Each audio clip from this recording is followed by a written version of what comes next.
Hello guys, welcome back to my channel Pintu Anju. আজ হলো বিয়ে, তাই সকাল সকাল উঠে সবাই রেডি হয়ে গায়ে হলুদের জন্য পুকুর পাড়ে যাওয়া হচ্ছে।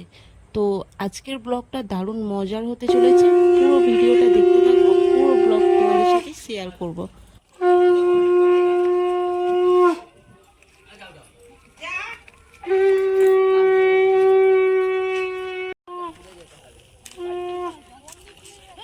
না না, ওই ওই দরজা থেকে ঢুকতে হবে। দরজা বন্ধ। ওই দিদার ওখান থেকে ঢুকতে হবে। কালকে যেখান থেকে ঢুকলাম আমরা। তাহলে টাইট করতে হবে। ঠিক আছে ঠিক আছে। আস্তে খালি ভাই বলে দিই। এ ভাই আয়। ওইগুলো সব ভরা ছিল। না না, ওর থেকে কম। এই দা ফাইরা কোথায় গেল দেখি। কোন ভাই? না তুমি আর সমান জায়গা। দিদা অনেক জল। কম করে ভাই ওই হাত। ওই পাঁচ জনা পাঁচ করে কম নাও। ও ভর্তি করে। ওরা দিদা সামনে ধরলে। এই নাই কম ধর। এখানে রাখো। এই সামনে ধর। ফটো তুলেছো? কি করতেছে সত্যি বাবা। কেন একটু হাত বাড়া।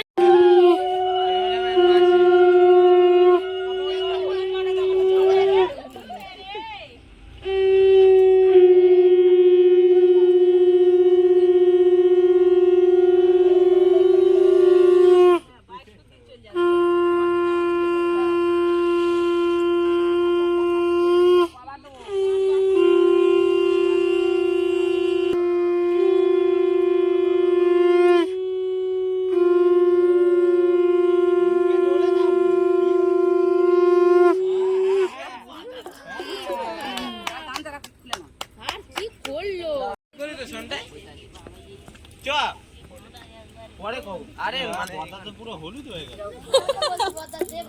ওই ছোট তোরা একই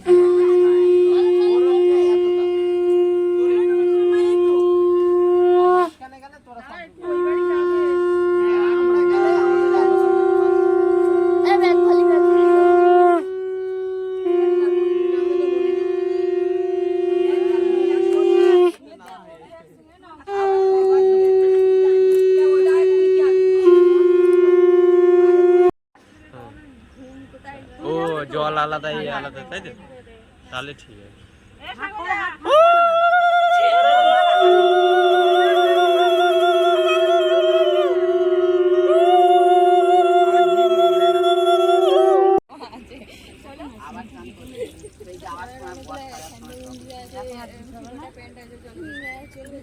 মাথায় তো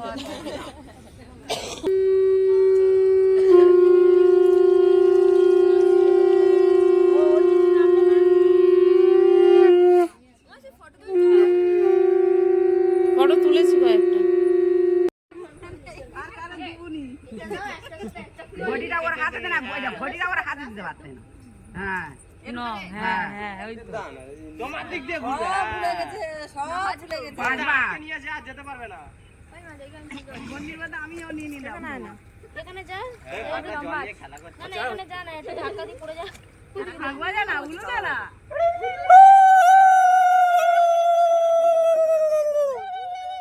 আমার সাথে ফটো তুলছিস?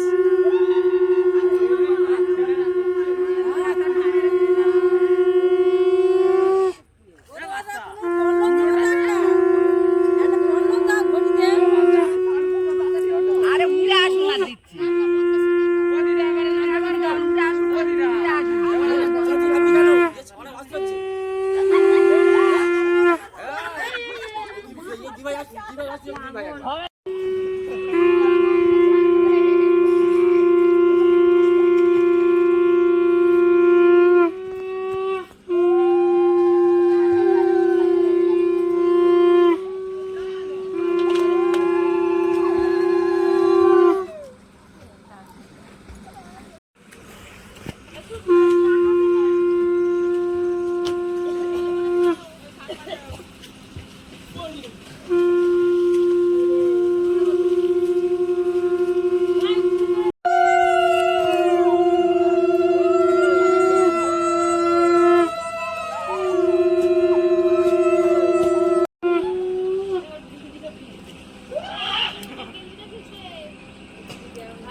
এবার ওর চাইতে দেখ দূরে গে ওট এবারে ছাড়া আছে সব মনে তোদের ওই উপদ্রবে সব মরে গেল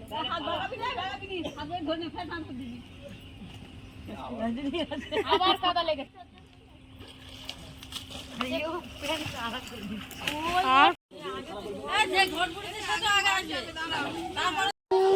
এবার ওই দিদার থেকে দামনা করে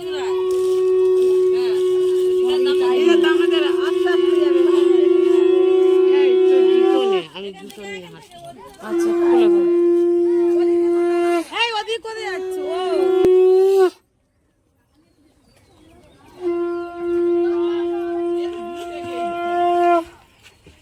সব দাঁড়াই ভাই গেল খারাপ বলবে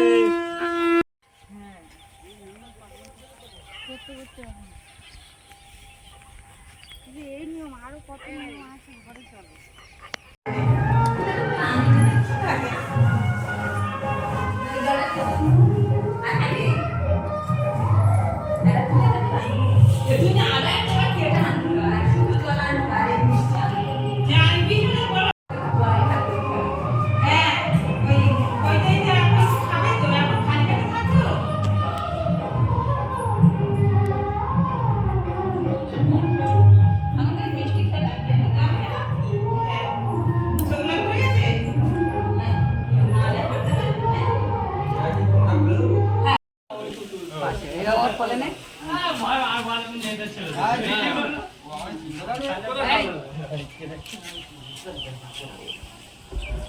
না ওর খালি চা দিত গোপালের মতো দেখতো।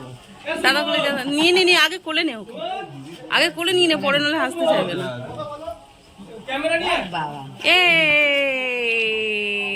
গোপাল ঠাকুর রে।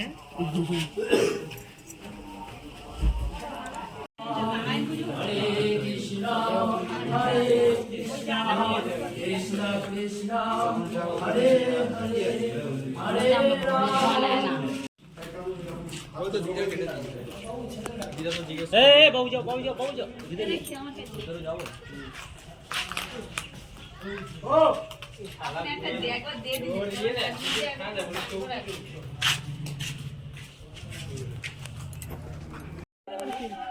দুপুরবেলা এদিকে খাওয়া দাওয়ার পর্ব চলছে।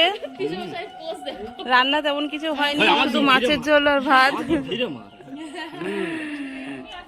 সোনার আংটি পড়েছে সেই জন্য দেখাচ্ছে সবাইকে। তো শুধু মাছের ঝোল আর ভাত হয়েছে। এই যে আমার ফটোগুলো পাঠাবে, এই সেই ক্যামেরাকে বলছি, তুমি আমার ফটোগুলো পাঠাবে। আর ওপরে চলছে নানির মুখ। না না 2 ঘন্টা লাগবে না। বেরিয়েছি এখান থেকে 8টার সময়, তাও আবার ফাঁকা রোড ছিল। বরযাত্রী সব বেরিয়ে গেছে, কিছু লোক আগে যাচ্ছে আর কিছু লোক এই যে পিছনে যাচ্ছে। দুপুরে খাওয়া দাওয়া কোনো রকমের সেরে সঙ্গে সঙ্গে রেডি হয়ে গেলাম, কারণ বরযাত্রী যেতে হবে যে। তো রেডি হয়ে দেখো এখানে বাসার কাছে চলে এসেছি। বরের গাড়ি আগে ছেড়ে দেওয়া হয়েছে, কারণ একটা তিথির মধ্যে ছাড়তে হয় তাই।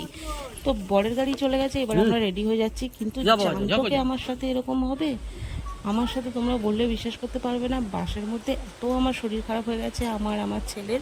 তো বরযাত্রীর মানে বাস থেকে আমরা নেমে ওখানে জামাইবাবুর পিসির বাড়ি ছিল, তো ওখানে ডাইরেক্ট বউয়ের বাড়িতে না গিয়ে আমি আমার ছেলে পিসির বাড়িতে এসে এখানে একটা ঘরে আমরা রেস্ট নিচ্ছি, আমি আর আমার ছেলে। আর রুমটা যেহেতু নাইট ল্যাম্প জ্বলছিল, তাই আমাদের ফেসটা অত দেখতে পাওনি তোমরা। তো এখানে দেখো আমার পিসিমা এসেছিলো আমাকে নিয়ে এখানে এদের বাড়িতে। তো এখানে কিছুক্ষণ আমি রেস্ট নিলাম। আমি বমি করেছি, প্লাস আমার ছেলেও বমি করেছে। আমার দুজনের শরীরটা খুব খারাপ ছিল। তারপরে ওখানে কিছুক্ষণ রেস্ট নেওয়ার পর আমরা আবার চলে এলাম এই যে বিয়ে বাড়িতে। তো চলো বিয়ে বাড়িতে তোমরা এনজয় করো, ভিডিওটা দেখো আর এনজয় করো। একটু কফি খাবো, কফি খাবো। প্লাস্টিক ধরে ধরে নিয়ে এসেছি, সবাই করেছে।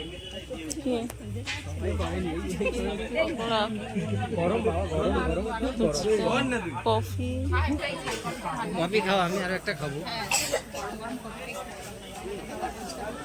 আমাকে তো চিনিস না মনে হয়। না ভিডিও করছিস? হ্যাঁ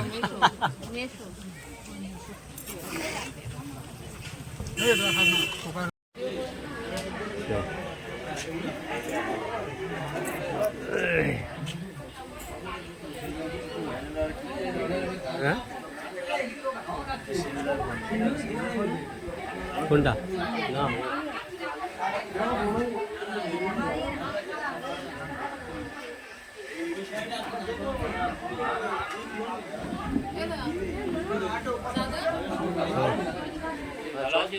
হ্যাঁ হ্যাঁ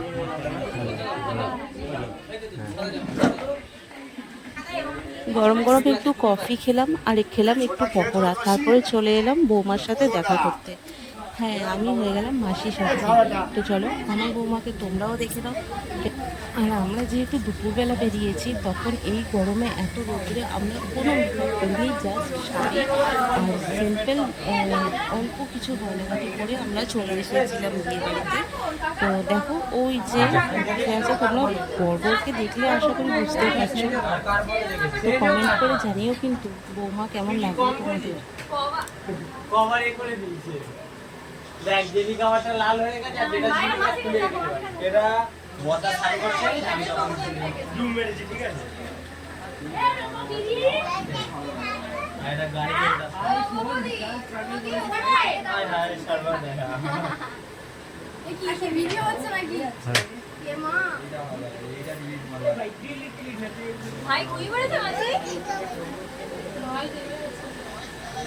দেখো এখানে সবাই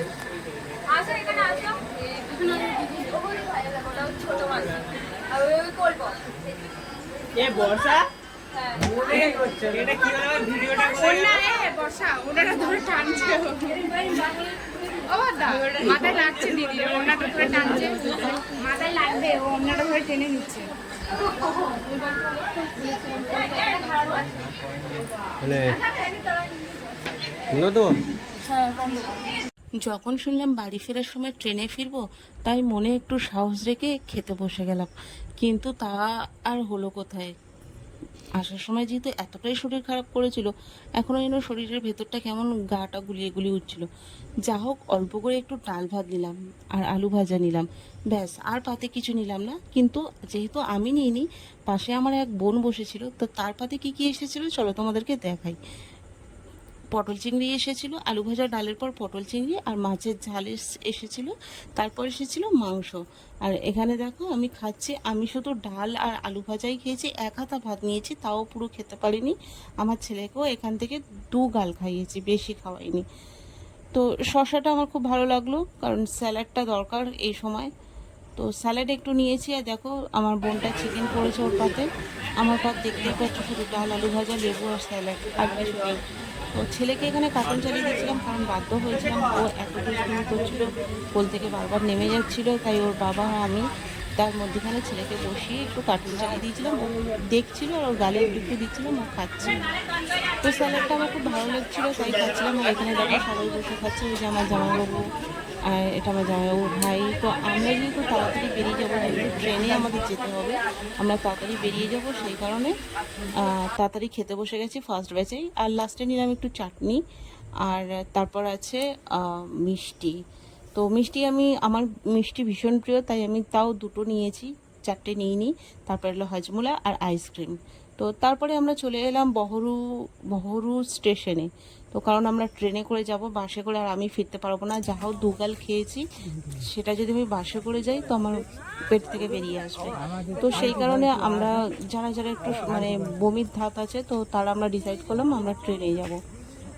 তো স্টেশনে এসে দাঁড়িয়ে আছি, তারপর কিছুক্ষণ পর ট্রেন এলো। দেখো ট্রেনের মধ্যে বসে আছে, আমার দিদি তো ঘুমিয়েই পড়েছিল, আর ওই যে ওই আরেকটা দিদি ওখানে বসে আছে, আমার দিদির ছেলে, ওখানে আমার এক বোনের বর।